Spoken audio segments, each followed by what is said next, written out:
कल्याणी के चालुक्यों का उदय 10वीं सदी के अंतिम चरण की घटना है। इस वंश की जानकारी के स्रोतों में बिल्लाड़कृत, विक्रमांकदेय चरित, रण्य के गदा युद्ध, कल्याण के अभिलेख, कौशाण लेख आदि महत्वपूर्ण। इन सभी स्रोतों से हमें वातापी के चालुक्यों का वंशज तथा अयोध्या का मूल निवासी बताया गया है। वास्तविक तथ्य यह है कि चालुक्य कन्नड़ देश के मूल निवासी थे तथा वातापी कुल से ही संबंधित थे। अयोध्या के साथ संबंध का निर्धारण काल्पनिक हो सकता है। इस वंश की स्थापना का श्रेय तैलब द्वितीय को दिया जाता है। ज्ञात होता है कि आरंभ में यह राष्ट्रकूटों का सामंत था, परंतु बाद में राष्ट्रकूटों की दुर्बलता का लाभ उठाकर एक स्वतंत्र शासक बनने में कामयाब रहा। इसने अंतिम राष्ट्रकूट शासक कर्क को अपदस्थ कर राष्ट्रकूट राज्य पर अधिकार कर लिया। इसने धीरे धीरे सभी राष्ट्रकूट सामंतों को अपने अधीनस्थ कर अपनी शक्ति को सुदृढ़ किया। इसके पश्चात उसने तीव्र राजनीतिक विस्तार का कार्यक्रम प्रारंभ कर गुजरात को छोड़ से सभी राष्ट्रकूट राज्यों को हस्तगत कर लिया। राष्ट्रकूट प्रदेशों पर अधिकार जमाने के उपरांत तैलब ने चोलों तथा परमारों से संघर्ष किया। राष्ट्रकूटों की चालों से पुरानी सत्ता थी। व्यवहारतः तैलब भी राष्ट्रकूट सामंत के रूप में चोलों से युद्ध कर चुका था। स्वतंत्र राजा होने के पश्चात यह चोलों का स्वाभाविक शत्रु बन गया। इसने उत्तम चोल को एक युद्ध में पराजित किया। तैलब का मालवा के परमार शासक मुंज से भी लंबा संघर्ष हुआ। विभिन्न स्रोतों से ज्ञात होता है कि तैलब ने मुंज पर 6 आक्रमण किए, परंतु हमेशा पराजित हुआ। परंतु अंत में जब मुंज ने तैलब पर प्रत्याक्रमण करने हेतु गोदावरी पार किया तो वह धोखे से बंदी बना लिया गया। इस तरह अंतिम रूप में तैलब विजयी हुआ। इस प्रकार तैलब द्वितीय कल्याणी के चालुक्य वंश का शक्तिशाली शासक सिद्ध होता है। गडक लेख के अनुसार उसने चालुक्य वंश की प्रतिष्ठा को पुनः स्थापित कर लिया। तैलब द्वितीय में सांस्कृतिक प्रतिभा भी कम नहीं थी। उसने अपने दरबार में कन्नड़ भाषा के विकास को प्रोत्साहन दिया। तैलब द्वितीय का उत्तराधिकारी सत्याश्रय था। यह भी एक महत्वाकांक्षी शासक था। उसने शिलाहार वंशीय शासक को पराजित किया, परंतु परमारों के विरुद्ध इसे असफलता हाथ लगी। परमार शासक सिंधुराज ने इसे पराजित कर उन क्षेत्रों को पुनः जीत लिया जो कि तैलब ने मुंज परमार से प्राप्त किया था। इस काल में कल्याणी के चालुक्यों की मुख्य शत्रु चोलों से बनी रही। उनकी सत्ता का मुख्य कारण था चोलों द्वारा वेंगी के चालुक्य शासक को संरक्षण देना।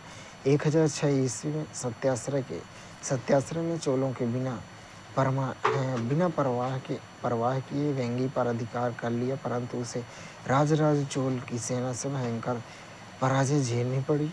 उसे न केवल वेंगी छोड़ने के लिए बाध्य होना पड़ा, बल्कि उसे अपने अनेक दुर्गों से भी हाथ धोना पड़ा। सत्याश्रय इस पराजय से हताश नहीं हुआ। कालांतर में उसने चोल सेनाओं को अपने राज्य से बाहर निकाल दिया तथा उसे तुंगभद्र के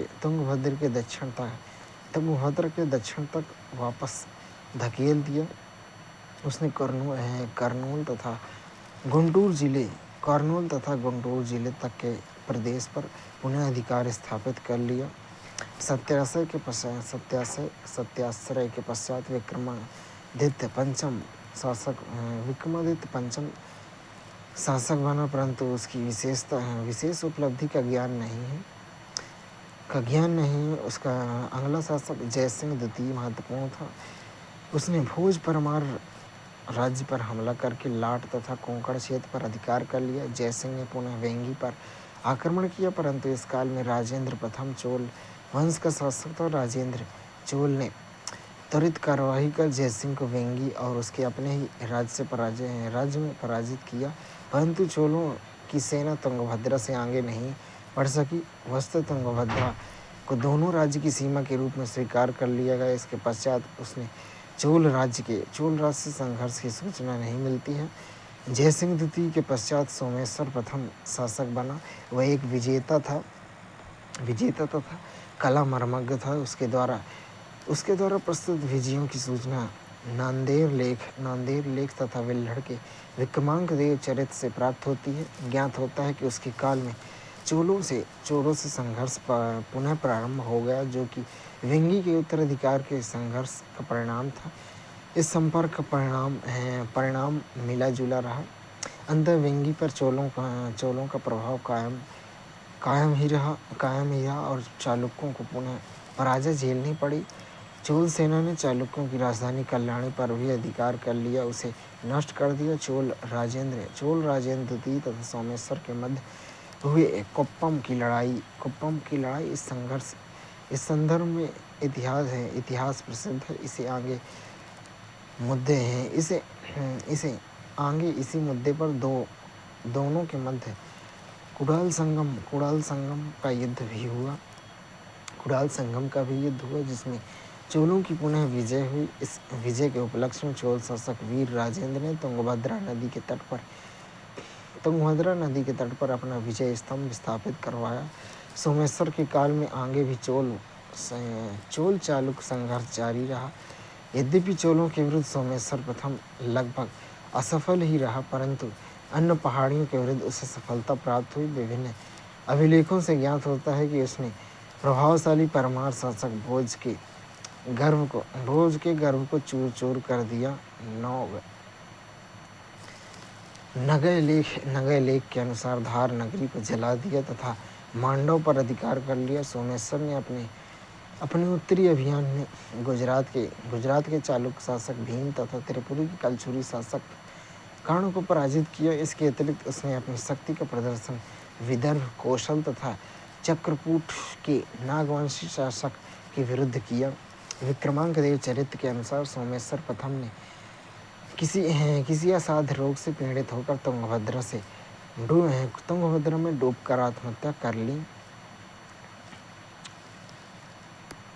सोमेश्वर प्रथम के पश्चात सोमेश्वर द्वितीय शासक बना। उसने अपने छोटे भाई विक्रमादित्य के विद्रोह का सामना करना पड़ा। अंततः चोल राज्य के हस्तक्षेप की वजह से विक्रमादित्य को चालुक्य राज्य के दक्षिणी हिस्से पर युवराज के तौर पर शासन करने का अधिकार प्राप्त हो गया। कालांतर में इसी विक्रमादित्य ने सोमेश्वर को अपदस्थ कर चालुक्य राज्य की सत्ता अपने हाथों में ले ली।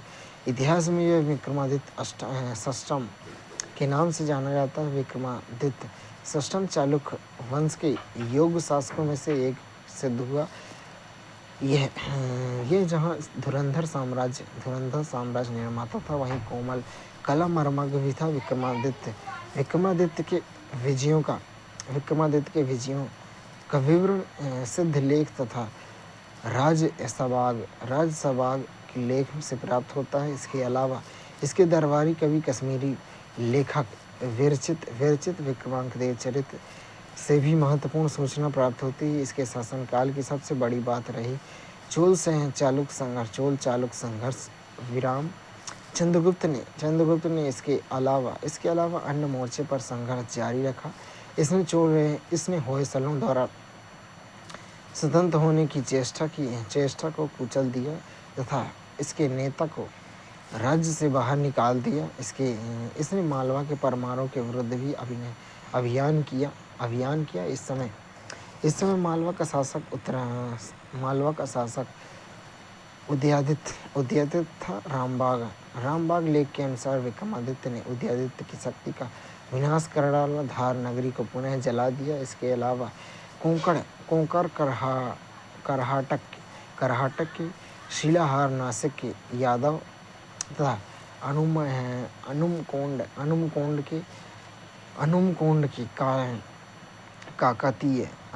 के काकतीय को भी अपनी अधीनता में रहने को विवश किया। इसने अंतिम काल में इसे अंतिम काल में इसे चोल वंश को भी प्रभाव क्षेत्र में ले आने का मौका मिल गया। इस प्रकार विक्रमादित्य एक शक्तिशाली शासक था। वह कुशल योद्धा होने के साथ साथ साहित्य एवं कला तथा एवं वास्तुकला का महान का उदार संरक्षक था। उसने अपने स्थापत्य प्रतिभा का परिचय देते हुए विक्रमपुर नामक एक नवीन नगर बसाया तथा भगवान विष्णु का एक मंदिर तथा विशाल झील का निर्माण कराया। वह विद्वानों का भी उदार संरक्षक था। उसकी राजसभा में विक्रमांक देव चरित्र के रचयिता विल्हड़ तथा मिताक्षरा के लेखक विज्ञानेश्वर निवास करते थे। उसने अनेक तमिल ब्राह्मण को अपने राज्य में रखा तथा भूमि अनुदान प्रदान किए। विक्रमांक देव षष्ठम के उत्तराधिकारी उसकी गौरवशाली परंपरा को जारी नहीं रख सके। विक्रमांक देव षष्ठम के पश्चात सोमेश्वर द्वितीय शासक बना। यद्यपि उसने भूलोक मल्ल एवं त्रिभुवन मल्ल जैसी भारी भरकम उपाधि धारण की, परंतु यह एक कमजोर शासक था। इसी काल में होयसलों ने स्वतंत्रता की घोषणा कर दी। गोदावरी नदी के तट पर सोमेश्वर को चोलों से भयंकर पराजय का सामना भी करना पड़ा। अपनी राजनीतिक दुर्बलता के बावजूद यह शासक विद्वान तथा कला का आश्रयदाता सिद्ध हुआ। उसने स्वयं ही शिल्प रत्न के प्रसिद्ध ग्रंथ मानसोल्लास की रचना की। सोमेश्वर तृतीय के पश्चात चालुक्य वंश की तीव्र गति के पतन प्रारंभ हो गया। तैलप तृतीय के काल तक तो होयसल के साथ कलचुरी, यादव आदि सामंतों ने अपनी स्वतंत्रता घोषित कर दी। अनमकोंड अभिलेख के अनुसार काकतीय शासक प्रोल राज ने युद्ध में उसे बंदी बना लिया, परंतु दया करके पुनः उसे मुक्त कर दिया। कल्याणी वंश के चालुक्य का अंतिम शासक सोमेश्वर चतुर्थ हुआ। यह कुछ शक्तिशाली था क्योंकि उसने कलचुरियों से कल्याणी वापस पाने में सफलता पाई। इस प्रकार कुछ काल तक वह साम्राज्य को अंतिम विनाश से बचाने के लिए संघर्ष करता रहा, परंतु चालुक्य राज्य के सामंतों द्वारा अहरमुखी विद्रोह की वजह से उसका प्रयास असफल हो गया। अंतः 1190 ईस्वी के लगभग देवगिरी के यादवों ने कल्याणी पर अधिकार कर लिया, जबकि राज्य के दक्षिणी भाग पर होयसलों का नियंत्रण हो गया। द्वार समुद्र के होयसल राज्य का उत्थान कल्याणी के चालुक्यों के पतनोपरांत संभव हो पाया। होयसल भी यादवों की एक शाखा थी। इस वंश के राजाओं के उत्कीर्ण लेखों में इन्हें यादव कुल तिलक कहा गया है। होयसल स्वयं को चंद्रवंशी मानते थे।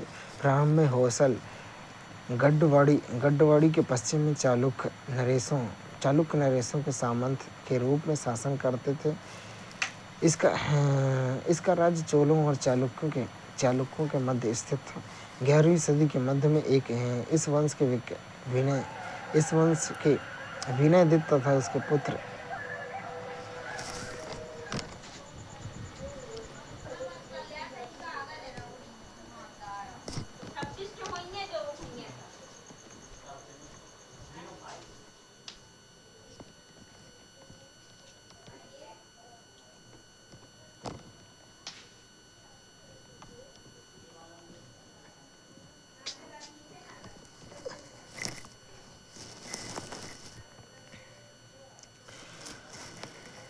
ग्यारहवीं सदी के मध्य इस वंश के विनयादित्य तथा उसके पुत्र एरियंग ने चालुक्य संघर्ष से लाभ उठाकर अपने राज्य विस्तार का कार्यक्रम प्रारंभ किया। इसी आधार पर चालुक्य शासक सोमेश्वर तृतीय के काल में होयसल शासक विष्णुवर्धन ने स्वयं को स्वतंत्र घोषित कर दिया। इसने अपनी राजधानी को भी द्वार समुद्र स्थानांतरित कर लिया। यह एक महत्वाकांक्षी शासक था। इसने चालुक्य राज्य की कीमत पर अपने राज्य विस्तार का कार्यक्रम आरंभ किया तथा धारवाड़ के वंकापुर में अपने को दृढ़तापूर्वक स्थापित कर लिया। ज्ञात होता है कि प्रारंभ में ये जैन मतावलंबी था, परंतु आगे रामानुज के प्रभाव में वैष्णव हो गया। विष्णुवर्धन के पश्चात वीरबल्लाल द्वितीय महत्वपूर्ण शासक था। यह नरसिंह के पश्चात शासक बना। इसने होयसल राज्य के विस्तार का कार्यक्रम जारी रखा। इसने चालुक्य राज्य पर हमला करके अनेक प्रदेशों पर अधिकार जमा लिया। वस्तुतः इसी के काल में चालुक्यों से होयसलों पर पूर्ण संबंध विच्छेद हुआ। इसने इस उपलक्ष्य में महाराजाधिराज की उपाधि धारण की। वल्लाल द्वितीय ने क्षीण होती यादव शक्ति का फायदा उठाते हुए यादव शासक भिल्लम से कई युद्ध किए। अंततः वह 1191 ईस्वी में गंडक के निकट भिल्लम को पराजित कर कृष्णा नदी तक के भूभाग पर अधिकार जमाने में सफल हुआ। इसके शासनकाल में होयसल वंश की गणना दक्षिण के प्रबल शक्तियों में की जाती थी। वल्लाल द्वितीय के उत्तराधिकारी द्वितीय नरसिंह के काल में यह उपलब्धि अक्षुण्ण नहीं रह सकी। इसी काल में यादव शासक सिंघन ने होयसल राज्य पर हमला करके उन सभी क्षेत्रों को पुनः छीन लिया। नरसिंह के पीछे आने वाले शासक और भी दुर्बल थे। इस काल में मथुरा के पांड्य और चोलों ने इसका बराबर संघर्ष होता रहा। इस वंश के अंतिम शासक वीरबल्लाल तृतीय था। इसी काल में अलाउद्दीन खिलजी के सेनापति मलिक काफूर द्वारा द्वार समुद्र पर आक्रमण हुआ था। वल्लाल तृतीय द्वारा अलाउद्दीन की अधीनता स्वीकार कर लेने के पश्चात यह अलाउद्दीन के अधीन शासक के रूप में जीवन भर कार्यरत रहा। इसके पश्चात होयसलों की स्वतंत्र सत्ता का अवसान हो गया। कदम्ब राज उन प्राचीन राज्यों में से था जो अंत सातवाहन साम्राज्य के पतनोपरांत दक्षिण में उत्पन्न हुए थे। कदम्ब वंश शासक मानव गोत्र के ब्राह्मण थे। अपने को पहले ये कांची के पल्लवों के अधीन थे। कहा जाता है कि कदम्ब राजा मयूर शर्मन का एक बार कांची में अपमान हुआ था। उसने अप्रसन्न होकर 350 ईस्वी के लगभग उसने वनवासी को अपनी राजधानी बनाकर एक स्वतंत्र राज्य की स्थापना कर ली। कालांतर में पल्लव शासकों ने उसे मैत्री संबंध स्थापित कर उसे स्वतंत्र शासक मानकर पश्चिमी समुद्र तथा एवं प्रहरा के मध्य के भूभाग पर उसे प्रमुख स्वीकार कर लिया। परवर्ती दंत कथाओं में मयूर शर्मन को 18 अश्वमेध यज्ञ करने वाला बताया गया है।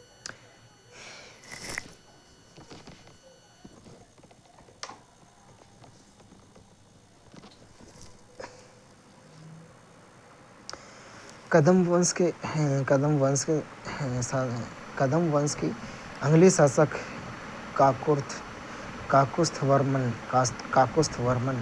काकुस्थवर्मन के समय में कदम्ब राज्य की शक्ति एवं प्रभाव में अभूतपूर्व वृद्धि हुई। तालगुंड प्रशस्ति में काकुस्थवर्मन की शक्ति की बड़ी प्रशंसा की गई। इसने अपनी शक्ति को बढ़ाने के लिए वैवाहिक संबंधों का सहारा लिया। इसी क्रम में उसने अपनी कन्याओं का विवाह वाकाटक तथा गुप्त राजवंशों में किया। काकुस्थवर्मन ने निर्माण कार्य में भी रुचि ली तथा तालगुंड में एक विशाल तालाब खुदवाया। काकुस्थवर्मन का उत्तराधिकारी शक्तिवर्मन हुआ। अभिलेखों में इसे अत्यंत यशस्वी शासक बतलाते हुए इसे 3 ताज धारण करने वाला बताया गया है। शक्तिवर्मन के काल में पल्लवों के खतरे से निपटने के लिए उसने राज्य के दक्षिणी हिस्से को अपने छोटे भाई कृष्णवर्मन की अधीनता में रख दिया। परंतु कृष्णवर्मन के उत्तराधिकारी मृगेश का वनवासी तथा पलाशिका दोनों पर अधिकार दिखाया जाता है। इसका अर्थ हुआ कि वह पुनः पल्लवों को परास्त करने में सफल रहा था। अभिलेखों में इस शासक को अत्यंत बुद्धिमान, विद्वान तथा निर्माण कार्यों में रुचि लेने वाला बताया गया है। मृगेश ने अपने पिता की स्मृति में पलाशिका में एक जैन मंदिर का निर्माण करवाया था तथा उसे उदारतापूर्वक दान दिया था। मृगेश के पश्चात रवि वर्मा एक महत्वपूर्ण शासक था। अल्दी लेख के अनुसार उसने विष्णुवर्धन तथा अन्य राजाओं को पराजित किया तथा पलाशिका में पल्लवों को निकाल बाहर किया। इस प्रकार उसने प्राचीन कदम्ब राज्य पर पुनः अधिकार स्थापित कर लिया। रवि वर्मा के पश्चात कदम्ब राज्य का अवसान प्रारंभ हो गया। हरिवर्मा के काल में वातापी नरेश पुलकेशिन प्रथम ने कदम्ब राज्य के उत्तरी हिस्से पर अधिकार कर लिया। कदम्ब राजवंश का वास्तविक अंत अजवर्मा के काल में तब हो गया जब पुलकेशिन प्रथम के उत्तराधिकारी कीर्तिवर्मा ने वनवासी को अंतिम रूप में अपने राज्य में मिला लिया। पांडवंश के पांडराज के आरंभिक इतिहास के संबंध में 4वीं सदी ईसा पूर्व से साहित्यिक विवरण प्राप्त होता है। अष्टाध्यायी पर कात्यायन के भाष्य एवं वाल्मीकि रामायण में पांड्य राज्य की चर्चा मिलती है। अर्थशास्त्र मेगास्थनीज के इंडिका तथा अशोक के उत्कीर्ण लेखों से स्वतंत्र पांड्य राज्य का इतिहास ज़्यादा स्पष्ट होने लगता है। ईसा सदी में पांड्य शासक नेडुलजेनियन ने अपने शत्रुओं का तलयालगानम नामक स्थान पर पराजित कर अपने राज्य का विस्तार किया। परवर्ती काल में आंध्र सातवाहन राज्य के प्रसार तथा पल्लवों के उदय की वजह से पांड्य शक्ति शिथिल हो गई। 6वीं सदी में कलभ्रों ने कुछ समय के लिए पांड्य राज्य पर अधिकार कर लिया। हेनसांग ने पांड्य राज्य का उल्लेख पल्लवों के करद राज्य के रूप में किया। 7वीं सदी के उत्तरार्ध में पल्लव शक्ति कमजोर पड़ने पर एक बार पुनः पांड्य राज्य का उत्थान प्रारंभ हुआ तथा 7वीं सदी के अंत से लेकर 9वीं सदी के प्रारंभ तक अरिकेसरी मारवर्मन तथा उसके उत्तराधिकारी के काल में पांड्यों ने चोल केरल तथा अन्य पड़ोसी राज्यों को पराजित कर अपने राज्य का विस्तार किया। उसके उत्तराधिकारी मारवर्मन प्रथम राजसिंह नेडुंजेडियन वर्गण प्रथम ने पल्लवों से युद्ध कर कागू देश तथा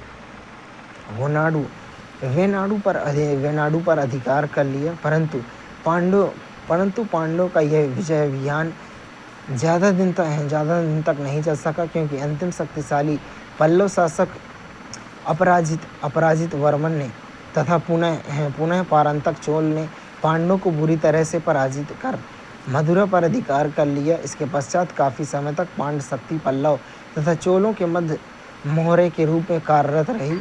पांड्यों ने पल्लवों के विनाश में चोलों की सहायता की, परंतु उसे चोल शक्ति के अभिनव काल तक उनका अधीनस्थ होकर रहना पड़ा। राजराज प्रथम के काल में पांड्यों ने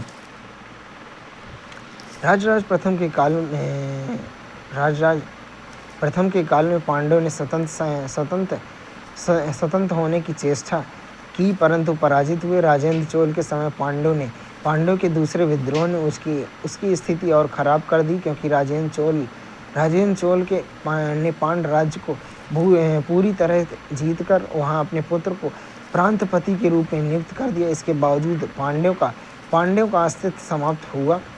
जटावर्मन कुलशेखर पांड्य 1190 ईस्वी के काल में पुनः पांड्य शक्ति का पुनरुद्धार हुआ।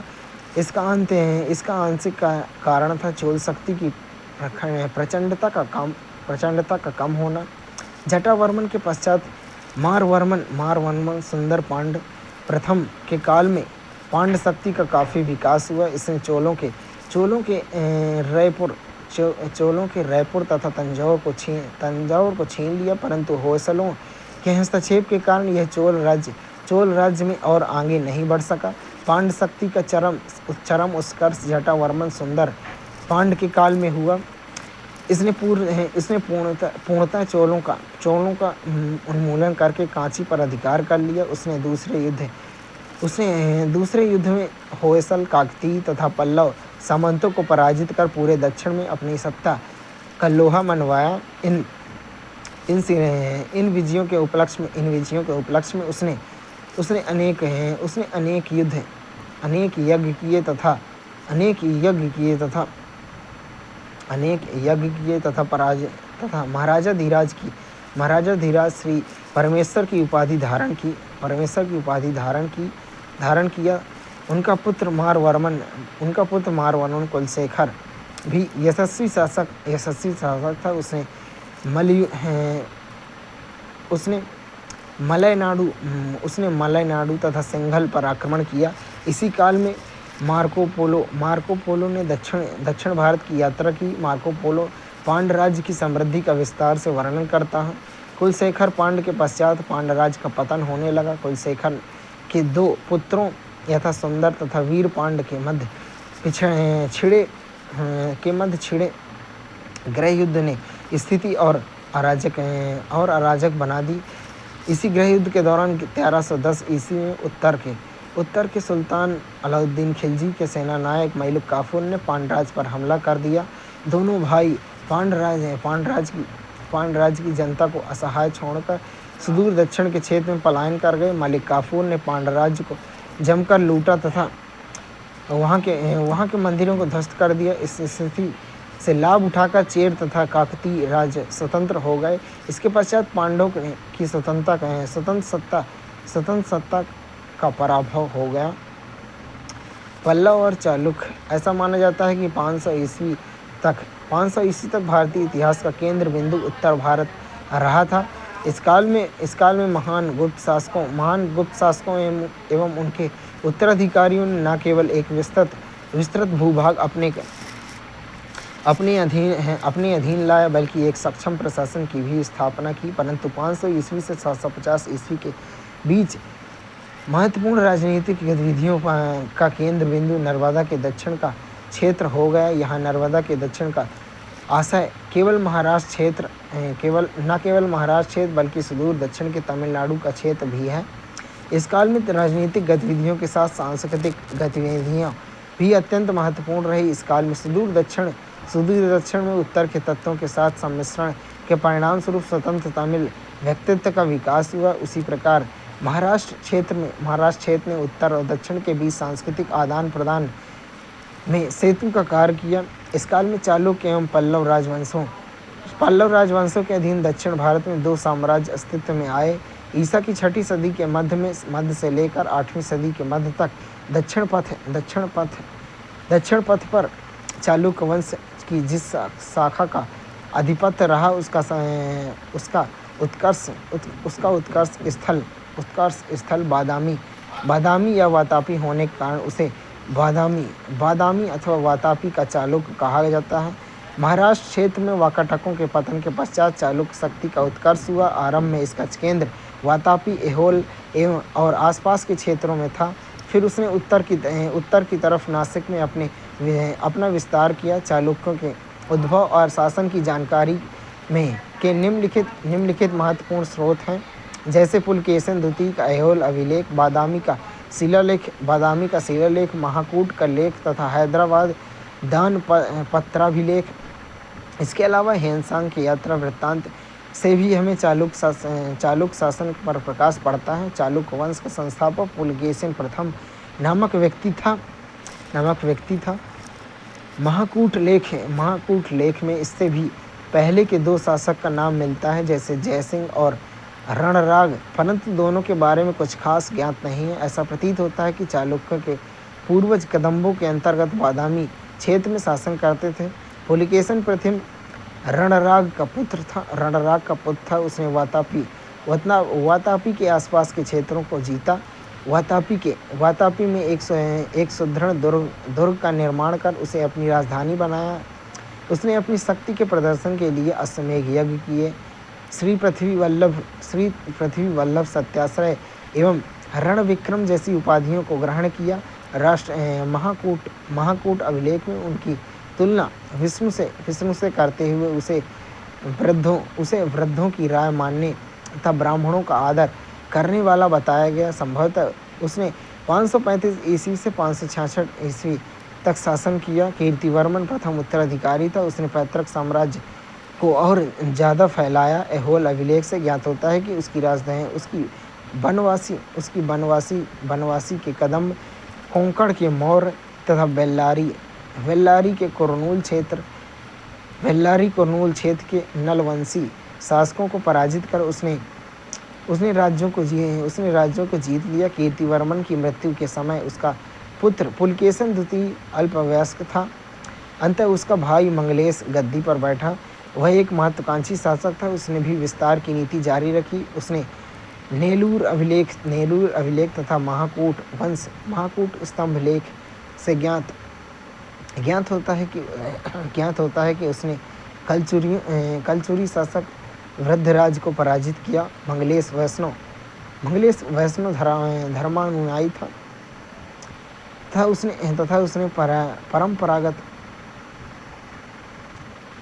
उसने परम भागवत की उपाधि को ग्रहण किया था।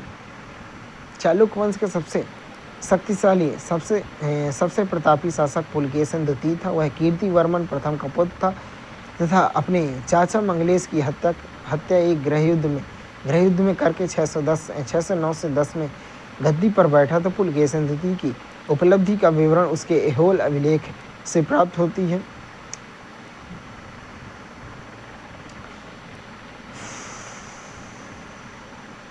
इससे उसे अनेक विजयों का श्रेय दिया गया है। उसने कदम्ब, आलुप, गंग, कोंकण प्रदेश, मालव तथा गुर्जर प्रदेश आदि प्रमुख हैं।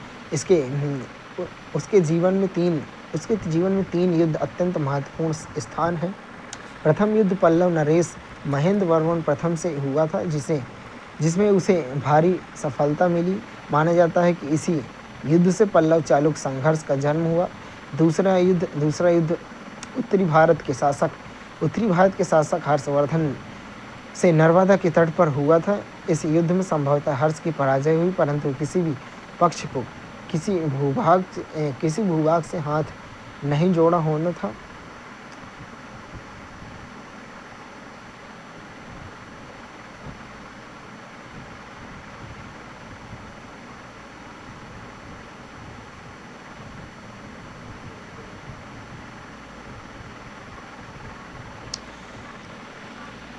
दूसरी तरफ उत्तरी भारत में शासक हर्षवर्धन ने नर्मदा नदी के तट पर हुआ युद्ध में संभवतः हर्ष की पराजय हुई, परंतु किसी भी पक्ष में किसी भूभाग को हाथ नहीं धोना पड़ा। तीसरा युद्ध पल्लव शासक नरसिंह वर्मन प्रथम के साथ हुआ। उसने पुलकेशन द्वितीय को न केवल साम्राज्य से हाथ धोना पड़ा, बल्कि जान भी गंवानी पड़ी। इस प्रकार पुलकेशन द्वितीय एक महान शासक है। यद्यपि उसका अंत दुखद रहा। 641 ईस्वी में हेनसांग ने उसके राज्य की यात्रा की तथा वातापी की समृद्धि से भरपूर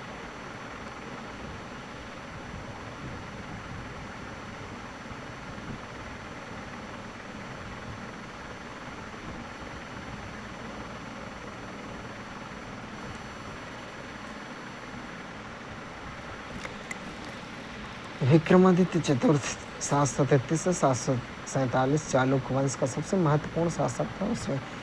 उसके शासन के प्रथम वर्ष में अरबों के दक्षिण पर आक्रमण हुए। उसके काल में भी पल्लव चालुक्य संघर्ष प्रारंभ रहा।